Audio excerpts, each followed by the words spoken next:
नमस्ते। कैसे हैं सब लोग। अभी मैंने एक आज पहली बार ट्राई कर रहा हूँ कि ऐसे गाड़ी चलाते वक्त आप लोगों से बात करूँ। हो सकता है मैं आपकी तरफ बहुत ज़्यादा ना देख पाऊँ क्योंकि गाड़ी चलानी भी है। एक ट्राई किया कि बहुत बार ऐसा होता है ना कि हम लोग बातें नहीं कर पाते हैं और कई बार ये सोचते हैं कि एकदम सही जगह होगी, सही तरीके से कैमरा सेटअप होगा, सारी चीज़ें बहुत अच्छे से होंगी तभी बात करेंगे। और कभी-कभी इसके नाते ना बहुत सारी बातें हम नहीं कर पाते हैं। तो एक कोशिश है कि अपने यूट्यूब पर और सोशल मीडिया प्लेटफ़ॉर्म्स पे आप लोगों से बात करने के लिए एक ये तरीका मैंने अपनाया कि चलो आज ऐसा करते हैं कि गाड़ी चलाते वक्त ही बात करेंगे। एक कैमरा माउंट है, उस पे मैंने ये अपना मोबाइल लगाया हुआ है और उससे मैं ये रिकॉर्ड कर रहा हूँ। तो अभी एक विषय ये है कि अभी यूपीएससी का रिज़ल्ट आया है और उसमें बहुत सारे लोगों के घरों में खुशियाँ आईं, बहुत सारे लोगों के परिवार में बच्चों का सिलेक्शन हुआ, बहुत सारे लोग मेहनत करके अब एक भारत की सबसे अच्छी, सबसे उच्च सेवा में जाने का लोगों को अवसर प्राप्त हो रहा है। और ये यूपीएससी क्वालिफ़ाई करना ना मतलब आप ये जानिए कि लाखों करोड़ों लोगों का सपना होता है, लेकिन ये कर पाते हैं बहुत कुछ लोग ही। इसके लिए बहुत डेडिकेशन चाहिए, बहुत मेहनत चाहिए और सबके बाद ये ज़रूर है, मुझे कहना पड़ेगा कि भाग्य की भी आवश्यकता होती है और प्लानिंग की भी आवश्यकता होती है, योजना, बहुत बहुत सारी फैक्टर्स होते हैं, उसके बाद ये सफलता मिल पाती है। लेकिन वहीं पे बहुत सारे बच्चे ऐसे भी होते हैं ना जो 2-4 साल, 5 साल, 6 साल मैं ऐसे लोगों को भी जानता हूँ जो 10 साल, लगभग 10 साल से वो लोग तैयारी कर रहे हैं और वो कोई सफलता हासिल नहीं कर पाए। और आप उनसे बात करेंगे ना तो आपको ये लगेगा नहीं कि उनके इंटेलेक्ट में कोई कमी है, उनकी बुद्धिमत्ता में कोई कमी है, उनके किसी भी ज्ञान में कोई कमी है। उन्होंने मेहनत की है और मेहनत के साथ-साथ उन लोगों ने काम भी किया है और बहुत डेडिकेशन दिया है और बहुत मेहनत करने के बाद भी उनको सफलता हासिल नहीं हो पाती है।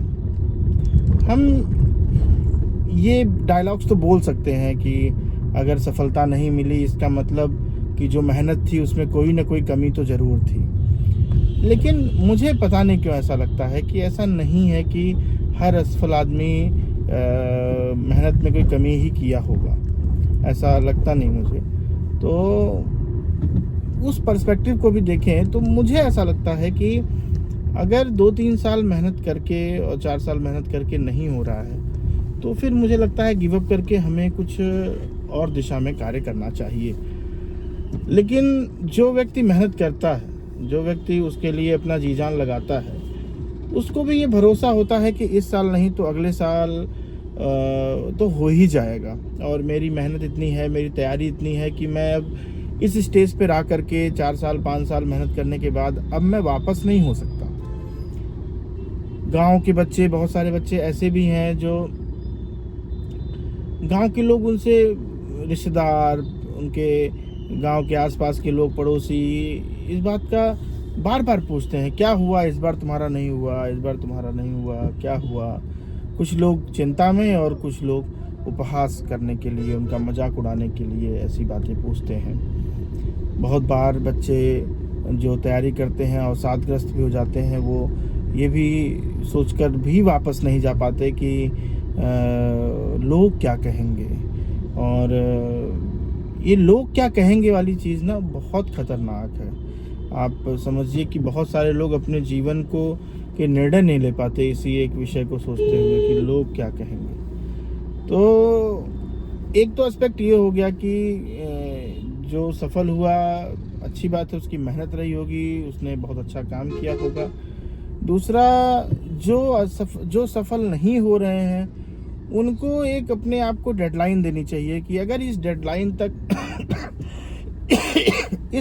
तक मेरा काम नहीं हुआ तो फिर मेरे लिए ये ऑप्शन भी है, मैं इस पे तो जाऊंगा ही जाऊंगा। तो इस पे काम करना चाहिए। तीसरी बात जो मुझे करनी है वो ये है कि अभिभावकों को अपने बच्चों से किसी भी दूसरे की सफलता देखकर तुलना नहीं करनी चाहिए। जैसे हर व्यक्ति के पास आँख है, नाक है, कान है, सबके पास है, लेकिन सबके चेहरे अलग हैं, सबके व्यवहार अलग हैं, सबकी सोच अलग है, सबका रंग अलग है। उसी तरीके से सबकी क्षमता भी अलग है। और क्षमता सिर्फ इसलिए नहीं कि क्षमता उस किसी एक क्षेत्र में क्षमता ना होने का मतलब ये नहीं है कि किसी दूसरे क्षेत्र में उसकी क्षमता अच्छी नहीं होगी।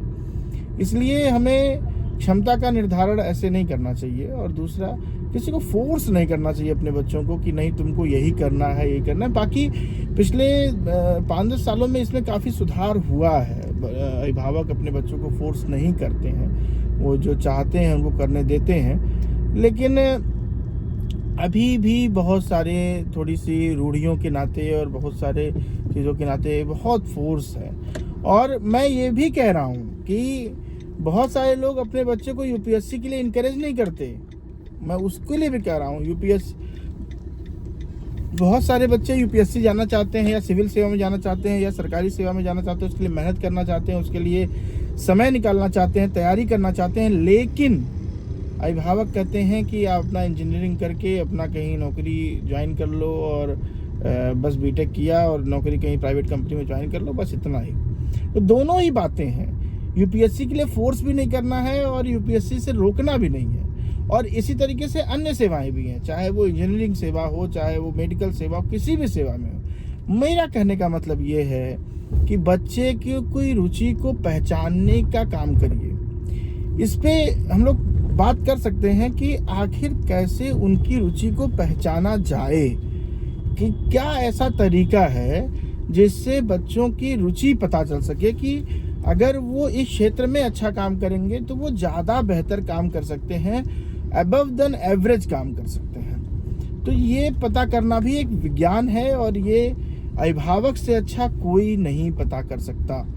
तो इसलिए मैं ये चाहता हूँ कि हम लोग एक अच्छे भविष्य का निर्माण करें, एक अच्छे अभिभावक बने, एक अच्छे मित्र बने, एक अच्छे विद्यार्थी बने और हम सभी मिलकर एक कम से कम एक अवसाद मुक्त समाज और अपने अपने क्षेत्र में सबसे बेहतर कर पाने वाले लोगों का निर्माण में हम सभी साझेदार हों और हम सब मिलके एक अच्छा समाज, एक सुंदर समाज, एक व्यवस्थित समाज और एक मजबूत समाज का निर्माण करें। धन्यवाद। आज ये ट्रायल था इस तरीके का वीडियो बनाने का और मुझे लग रहा है कि मुझे बनाने में भी थोड़ी आसानी हुई है, क्योंकि मैंने बहुत फ्री होके बात कर पा रहा हूँ आपसे।